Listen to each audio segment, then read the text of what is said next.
Dan anggota Komisi 6 DPR RI yang kami hormati dari Kementerian BUMN, Pak Menteri, para Wakil Menteri beserta seluruh jajarannya, Pak Arya Sinulinga yang berhasil turun 10 kilo ya Pak ya? Iya. 11 kilo, 12 kilo. Saya tidak tahu apakah dietnya berhasil atau karena diet batin karena ada Danantara. Eh, Terima kasih untuk pemaparannya. Tadi sudah disampaikan beberapa poin yang singkat dan padat. Saya memberikan dukungan agar ada penambahan anggaran untuk Kementerian BUMN 150 miliar Pak ya. Kemudian minta tambahan menjadi 600 miliar, saya kira itu sesuatu yang cukup logis karena ini adalah masa transisi penting dari BUMN ke Danantara berdasarkan Perintah Undang-Undang Nomor 1 Tahun 2025. Setidaknya tadi disampaikan ada poin-poin penting tugas Kementerian BUMN sesuai Undang-Undang Nomor 1 Tahun 2025. Pertama, menjadi regulator, yaitu menentukan arah strategis BUMN, peta jalan BUMN, penugasan pemerintah, Key Performance Index, hapus buku dan hapus tagih, serta restrukturisasi BUMN. Kedua, tugas berikutnya adalah pengawasan terhadap perusahaan BUMN di bawah naungan Danantara, dan pengawasan pelaksanaan penugasan pemerintah di BUMN. Tugas yang ketiga adalah sebagai pemegang saham seri A dan Perum, terkait pengelolaan Perum, menyetujui dan mengusulkan agenda RUPS, kebijakan pedoman strategis BUMN, pengangkatan direksi dan dewan komisaris. Ini adalah tugas yang tidak mudah tentu saja karena ini terjadi transformasi yang cukup besar dari BUMN sebelumnya, kemudian ada Danantara berdasarkan Perintah Undang-Undang Nomor 1 Tahun 2025. Saya memberikan dukungan adanya usulan tambahan anggaran namun dengan beberapa catatan. Pertama adalah saya akan fokus pada terkait dengan adanya irisan antara BUMN dengan Kementerian Perhubungan. Yang pertama, Bapak, karena saya akan fokus pada masalah transportasi publik, khususnya kereta api. Yang kedua adalah terkait pelabuhan. Kereta api yang dikelola oleh PT KAI sebagai operator itu ada yang namanya track access charge atau biaya penggunaan rel yang harus dibayarkan oleh KAI sebagai operator sarana perkeretaapian kepada Kementerian Perhubungan atas penggunaan sarana perkeretaapian yang dimiliki oleh negara. Kemudian ada Infrastructure Maintenance and Operation yang ini juga atau IMO yang kemudian itu juga berdasarkan peraturan perundang-undangan yang ada, maka anggaran yang masuk sebetulnya tidak kepada KAI, tapi kepada Kementerian Perhubungan dengan direktorat terkaitnya. Saya hanya mengingatkan ketika kemudian TAC dan IMO ini naik, maka ini akan mempengaruhi tarif tiket kereta api. Dan dalam perspektif saya, PT KAI ini juga menerima mandat untuk melakukan tugas-tugas strategis begitu, proyek strategis nasional, sehingga dalam kesempatan ini kiranya Kementerian BUMN bahwa tugas pengawasan yang tadi kami sebutkan di awal presentasi dari slide 3 yang Bapak sampaikan sebelumnya, itu terkait juga bagaimana adanya koordinasi setidaknya tarif kepada KAI ini bisa sampai Rp0, Pak. Toh pada kenyataannya, dan ini sudah juga dikritik di Komisi 5, bahwa tata kelola perawatan prasarana kereta api terindikasi buruk. Dan dalam bulan kemarin Juni ternyata tidak masuk di dalam pagu indikatif 2025. Padahal kalau saya tidak salah Kementerian Perhubungan ini mendapatkan anggaran tambahan dari 17, sekian triliun menjadi 29 triliun. Makanya kalau 600 miliar untuk Kementerian BUMN saya kira kita harus dukung. Namun demikian ini menjadi catatan penting Pak untuk segera dikomunikasikan. Di tengah KAI juga mendapatkan beban hutang dari kereta api cepat yang sekarang mencapai kurang lebih 100 triliun rupiah. Nah, kami juga mendukung agar segera ada konsorsium baru Pak yang kemarin dipimpin oleh Menko Marves karena sudah tidak ada, ini perlu untuk restrukturis hutang dan sebagainya dengan pemerintahan China, dengan Bank China itu harus segera Pak. Di tengah fluktuasi nilai rupiah dan dolar yang tidak menentu, maka kemungkinan akan berkembangnya beban untuk KAI. Yang kedua adalah terkait pelabuhan. Tadi saya melakukan interupsi di paripurna, Bapak.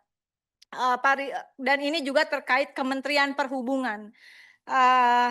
Dan sekarang juga oleh rekan di Komisi 5 sedang diangkat, sedang disuarakan. Nah, saya meminta sebagai bagian dari tugas Kementerian BUMN sesuai Undang-Undang Nomor 1 2025, maka Kementerian BUMN dengan tambahan anggaran yang kita setujui nanti juga adalah menyoroti, berkomunikasi secara intensif dengan Kementerian Perhubungan terkait tata kelola pelabuhan. Berdasarkan Undang-Undang Nomor 17 Tahun 2008 tentang pelayaran, PP Nomor 61 Tahun 2009 tentang kepelabuhan, PP Nomor 31 2021 tentang penyelenggaraan bidang pelayaran, maka yang seharusnya memperbaiki tata kelola perawatan pelabuhan itu adalah otoritas pelabuhan. Mempunyai tugas menyediakan, memelihara, penahan gelombang, kolam pelabuhan, alur pelayaran, dan jaringan jalan. Tapi pada faktanya, dengan peraturan perundang-undangan ini, maka dana konsesi dan jasa labuh itu masuknya tidak kepada operator. Kali ini adalah Pelindo, tetapi pada Kementerian Perhubungan, Secu Otoritas Pelabuhan. Nah, uangnya di mana? Itu yang jadi pertanyaan, Bapak. Misalnya Pelindo dibebankan untuk, kalau saya tidak salah, Tanjung Mas itu harus membiayai untuk menangani rob breakwater sampai 1,2 triliun, Pak. Kolaps ini lama-lama pelabuhan, Pak. Pelindo sebagai operator. Lalu kemudian ada 19 pelabuhan, Pak, yang harus dikeruk di Regional 1, Malahayati, Lok Semawe, Belawan, Kuala Langsa, TB Asahan, Dumai, Tanjung Pinang, dan Tembilahan. Regional 2, Teluk Bayur, Tanjung Pandan, Bengkulu, Sunda Kelapa, Banten, Tanjung Priuk, Cirebon. Regional 3, Sampit, Batu Licin, Banjarmasin, Gresik, Terminal Teluk Lamong, Pak. Mau dibebankan ke Pelindo, Pak? Nggak mungkin, Pak. Bahaya, Pak, bahaya untuk keberlangsungan Pelindo yang sebagai operator. Di tengah juga ada pekerjaan-pekerjaan lain. Nah, saat ini sudah ada tindak lanjut dari KPK terhadap beberapa kasus korupsi paket pengerukan alur pelayaran begitu. Nah, saya tadi mengatakan mendukung diadakannya pemeriksaan audit dengan tujuan tertentu oleh BPK atas dana konsesi dan jasa labuh di Kementerian Perhubungan Secu Otoritas Pelabuhan periode setidaknya 2014 sampai 2019, 2019 sampai 2024. Karena kalau tidak, maka semua biaya pengerukan atau normalisasi 19 pelabuhan ini, dan ini statusnya SOS, Pak. Persoalan pelabuhan Bay di Enggano memperlihatkan ketika pelabuhan terjadi pendangkalan yang serius, maka arus masuk keluar barang dan manusia akan terkendala. Yang terakhir, izin pimpinan, adalah tugas yang cukup berat juga bagi Kementerian BUMN terkait adanya Koperasi Desa Merah Putih. Dan ini membutuhkan, Pak Tiko sudah pusing saya kira. Tapi ini adalah tanggung jawab besar dan saya secara pribadi mendukung berdirinya Koperasi Desa Merah Putih di seluruh Indonesia dengan syarat berbasis pada data yang presisi. Nah, terkait keberadaan Danantara dan Koperasi Desa Merah Putih, setidaknya saya mohon koreksi kalau analisis saya kurang tepat, Pak Tiko khususnya, yaitu terkait pendanaan. Bagaimana ada skema pendanaan dari pemerintah khususnya APBN, lalu skema pinjaman himbara untuk operasional dan pengembangan Koperasi Desa Merah Putih, awalnya 3 miliar per koperasi, lalu kemudian ada aset, optimalisasi aset negara. Dan saya menilai bahwa Danantara dan juga Kementerian BUMN tentunya adalah mitra strategis dalam keberhasilan Koperasi Desa Merah Putih ini.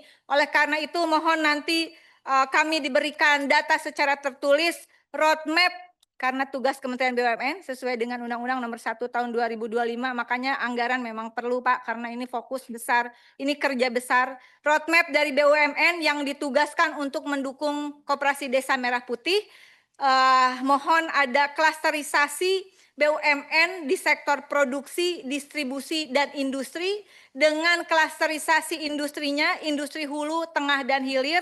Kami juga meminta ada value creation, lalu kemudian inisiatif strategis dan skema model bisnis, proses bisnis berbasis koperasi desa yang itu akan disupport oleh BUMN. Iya. Demikian tepat sekali, ya, saya sudah tahu akan di-stop. Terima kasih untuk kesempatannya, semoga perjuangan kita bisa ke depannya lebih baik dan menyetujui sekali lagi tambahan anggaran 604 miliar dengan catatan-catatan tadi. Terima kasih, wallahul muwaffiq ila aqwamit thoriq. Wassalamualaikum warahmatullahi wabarakatuh. Waalaikumsalam.